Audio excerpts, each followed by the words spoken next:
How's it going, everybody? In today's tutorial, we're going to talk about Rhinoceros 3D, Rhino 3D, and what it is that Rhino does. What is Rhino? That's the question we're trying to answer here.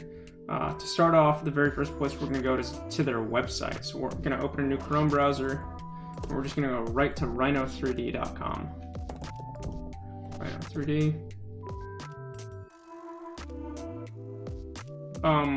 Rhino's a 3D modeling software.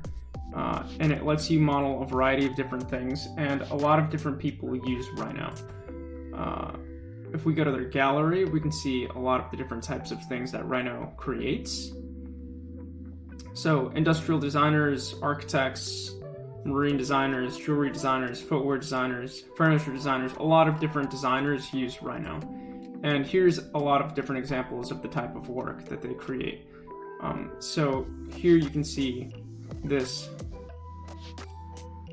graphic for a Coca-Cola bottle was generated and modeled in Rhino. We can take a look at some of their jewelry design. This ring was modeled and designed in Rhino. Here you can see some really intricate modeling going on. Architects also use Rhino. Here's a pretty cool render of a space that some architect designed. We'll take a look at another one. What about this kitchen here?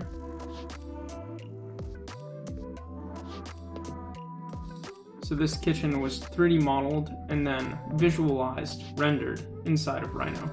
There's a lot of other different things we can look at in here too. For example, here's this spacecraft or aircraft that was designed and modeled inside of Rhino. Rhino is primarily a surface modeling tool. What that means is you mainly use surfaces to build things when you're in Rhino. So I have a file open right here. This is Rhino 3D. Rhino 6 is version 6 of Rhino. So Rhino uses mostly surfaces to generate 3D models. This is a surface. A surface is a infinitely thin, infinitely flexible object. So here, this object is defined by these edges here, and by isocurves, which are these cross curves. You can see there are two isocurves there. If we rebuild this surface, you'll see that there's a lot more isocurves you can add. And we can show those isocurves. So now you can see all of the little curves on that surface. This surface is mathematically calculated, and all of those points are defined by some formula. The computer's using the formula to derive every single point along this entire surface, so it's very, very, very accurate. This is what a surface is. Surfaces can be manipulated, and they can be made from any set of curves. This is a polysurface. Polysurfaces are exactly like surfaces, except poly, they're made up of multiple individual surfaces. So if you click on this, you'll see there's 3 separate surfaces that come together to make this poly surface. There's this back piece and the 2 side pieces. We can explode this to be able to see actually more than that, all of the individual surfaces that make up this model. Again, these surfaces do not have any thickness. They're infinitely thin. They don't have any thickness. This cannot exist in the real world. It can only exist here in 3D space. And again, we can see the isocurves that make up these surfaces right there. So a polysurface is just a bunch of individual surfaces that have been joined together. They can be joined only when the edges are perfectly touching. The entire edge of this of this surface is shared with the edge of that surface.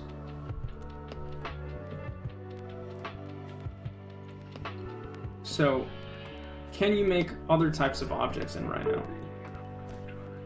These are closed surfaces. So what does that mean? All that means is that this surface loops back around itself and is touching on all the edges. So there's no openings in the surface. It's totally closed. When a surface is totally closed like this, it behaves like a solid object.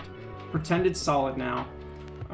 Nothing can get inside of it. Nothing inside can get outside of it. We're gonna act like this object is totally solid. However, not all closed poly surfaces are like this. There are two ways to make a closed surface. One is to have the surface roll around itself and touch itself on all the edges like a sphere or an ellipsoid. The other way is to build it up out of a series of smaller surfaces like this. Here you can see this object is made up of 6 surfaces. But if we get rid of one, you'll notice on the inside, it's hollow. It's a hollow object. These are actually the same way. If we were to open these up, you would see that those objects are full of air. They're not actually solid. They're empty on the inside, and they're made up of these walls that are infinitely thin. If the object is closed, we can pretend that it's totally solid on the inside. If it's not, we can't, and things can get in and out of it. That'll cause some issues in the future. So it's important to know the distinction between an open poly surface and a closed surface or closed poly surface. If you're ever confused about what type of object you're messing with, you can go to your properties panel, click on your object, and it should tell you exactly what type of object it is. This is a closed surface. This is just a regular old surface. And this is a trimmed surface. That's another regular old surface. You can also make extrusions and closed poly surfaces in Rhino. This is an extrusion. You can see there's no isocurves here. This is defined by a single curve, which is this rectangle down at the bottom, a distance, and a direction. So if we were to make a single curve like that, we can now take this curve, extrude it in a direction for a certain distance. Now, this acts like a solid also.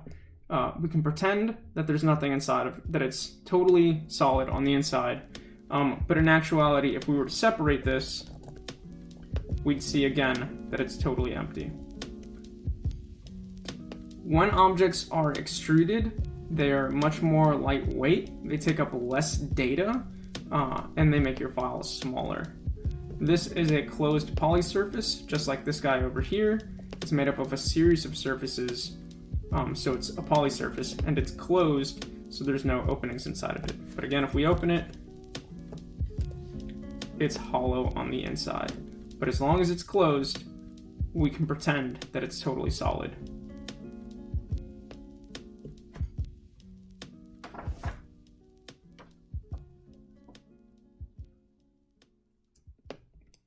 There are also curves in Rhino. Curves are any type of line. They can be round, they can be squiggly, they can be curved, they can be straight lines, they can be ellipses, circles, arcs, freeform curves, straight lines. All of these are curves in Rhino. Rhino considers all of these objects to be curves. If a line is made up of multiple line segments, it's considered a poly line or a polycurve. So if we click on this, this is multiple curves put together. This is a closed curve because all of these curves meet on the ends of each other. This is an open curve because there's an opening here. This curve doesn't close back around in on itself. If I were to separate this guy, you'll see this is actually two curves but the two of them together make a polyline or a polycurve.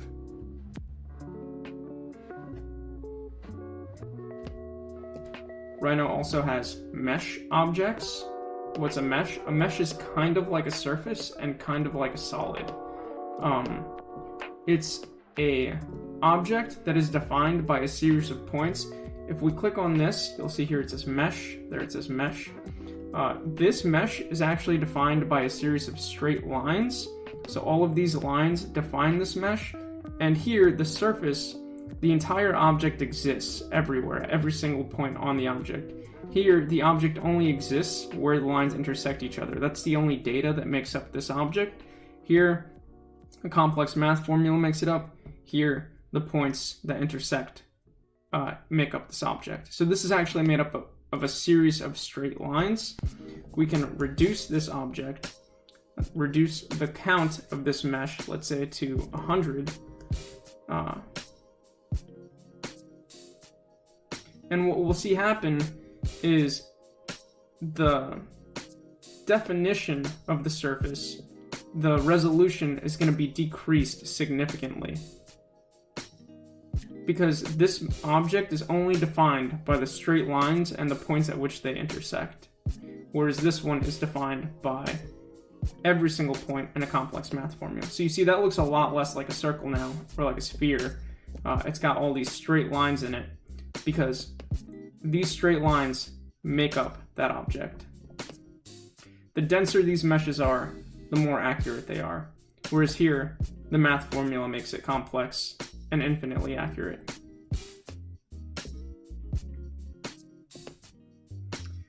All closed surfaces and surfaces are made up of control points, or can be manipulated by control points. These control points can be turned on and off. So if we were to click on this object, for example, and you type points on, you can see there's a series of points that came up around the object. If you click on these points and start to manipulate them, you can move them around. You'll see the object starts to deform and change shape based on how these points are being manipulated. The last two things we didn't speak about are points themselves. Points are just dots. These objects don't have any dimension. They don't actually exist in the real world. They're just dots that have no length, width, or height. All they do is define a location in 3D space. You can see each of those dots is in a different place. Lastly, we have dimensions. These are letters, words, annotations, arrows, dimensions, those kinds of features.